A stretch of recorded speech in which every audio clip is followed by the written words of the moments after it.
मित्रों नमस्कार, मैं विनीत द्विवेदी निपुण भारत समाचार से हम हैं सर्किट हाउस प्रयागराज में, जहां पर माननीय मुख्यमंत्री जी का आगमन हो चुका है और आज यहां पर विंध्याचल मंडल के सांसद, विधायकगण और विधान परिषद सदस्यों के साथ एक बैठक होनी है प्रयागराज के भी, जिसमें विधायकगण हो सकते हैं और यहां पर अंदर तमाम उनकी बैठकें जारी हैं। जैसा कि आप देख रहे हैं कि यहाँ पे तमाम पुलिस बल और पीएसी बल और ट्रैफिक पुलिस तमाम व्यवस्थाएं चाक चौबंद हैं, चारों तरफ आपको दिख रही हैं।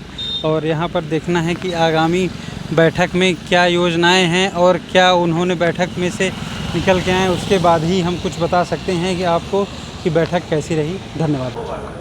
प्रयागराज और विंध्याचल मंडल की जो है बैठक की समीक्षा बैठक, और इसमें कौन कौन लोग शामिल थे, क्या दिशा निर्देश दिए? आज प्रयागराज और मिर्ज़ापुर मंडल की बैठक हुई है और इसके अंदर सभी विधायक आए थे, एमएलसीज आए थे और जो सांसद, क्योंकि सांसद को भी इनवाइट किया था, वह हाउस चल रहा है, पार्लियामेंट चल रहा है, इसलिए वो नहीं आ पाए। और इसके अंदर विशेष रूप से आज पीडब्ल्यूडी की बैठक थी, जिसके अंदर पीडब्ल्यूडी के जो कार्य योजना जो बनी है, जो 1 किलोमीटर के ऊपर की रोडें हैं, उसके प्रस्ताव लिए गए थे और उसके साथ कितने जो एमडीआर ओडीआर के हैं, लिंक रोड्स हैं, कुछ धर्म मार्ग हैं, कुछ स्टेट मार्ग हैं, इन सब के बारे में विशेष रूप से पूरा चर्चा हुई और क्या क्या प्रपोजल लिए।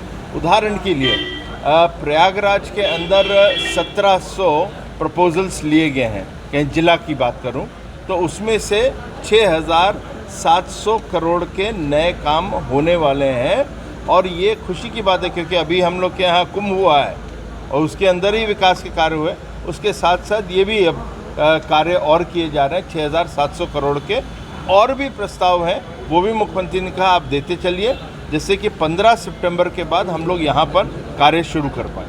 अच्छा, इसके अलावा किस तरह से आप लोगों ने अपनी बातें रखी हैं जो विकास को लेकर है? नहीं, हम लोगों ने प्रस्ताव दिए थे, अब जो प्रस्ताव दिए वो सामने दिख रहे थे कि आ गए हैं। उदाहरण के लिए मेरी विधानसभा शहर पश्चिमी के अंदर हम लोगों का जो एक रेलवे वाला जो फ्लाईओवर था, पुराना जो था, हाईकोर्ट से जो जाता था, वो बहुत दिन से पड़ा हुआ था, वो ऑलरेडी उन्होंने लिया हुआ था, 80 करोड़ का उस पर काम शुरू होने वाला है। तो इस प्रकार के प्रस्ताव थे, तो सभी के, चाहे वो 12 हो चाहे करचना हो, इन लोगों ने, हम लोग ने दिए थे, वो ले लिए हैं। और मुख्यमंत्री ने साथ साथ कहा कुछ बच गए हैं, आपको लगता है तो उसको प्रायोरिटाइज करके फिर से दे दीजिए, मगर काम पूरे किए जाएंगे और इस पे आप लोगों को इसके चिंता नहीं करनी। अधिकारियों को भी कुछ दिशा निर्देश दिए जाएंगे? नहीं, उन लोगों को कहा है कि आप लेते चलिए और इन लोगों के कार्य करें, चाहे कुछ हो जाए। और नगर विकास के भी थे अधिकारी और पर्यटन के भी थे, और उन लोगों को कहा है कि इन लोगों के भी कोई प्रस्ताव है, नगर निगम के हों, नगर विकास मंत्री या प्रमुख सचिव का है और पर्यटन के भी प्रमुख सचिव का है कि आप उसको भी प्रायोरिटाइज करते हुए इन लोगों से लेना शुरू करें। देखिए, अखिलेश जी कहीं मस्जिद जाएं और फिर मंदिर न जाएं, पहले तो यहीं से शुरू हो जाता है कि आप मस्जिद तो जाते हो, आप कब्रिस्तान तो जाना चाहते हो, चाहे वो पूर्वांचल की तरफ हो, लेकिन आप अयोध्या नहीं जाना चाहते, आप काशी नहीं जाना चाहते, मथुरा नहीं जाते। तो वोट बैंक की पॉलिटिक्स तो यहीं से आ गई अखिलेश जी की।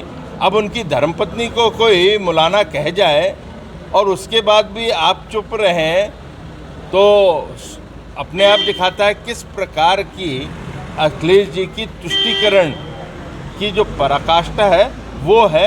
तो अखिलेश जी तुष्टीकरण के अलावा नहीं सोचते, चाहे उनके परिवार का कोई भी अपमान कर दे, चाहे उनकी धर्मपत्नी हो। तो ये महिलाओं को भी बड़ा भारी एक मैसेज है उत्तर प्रदेश की कि महिलाओं का कहीं सम्मान नहीं होएगा तो उत्तर प्रदेश में अखिलेश जी चुप रहेंगे।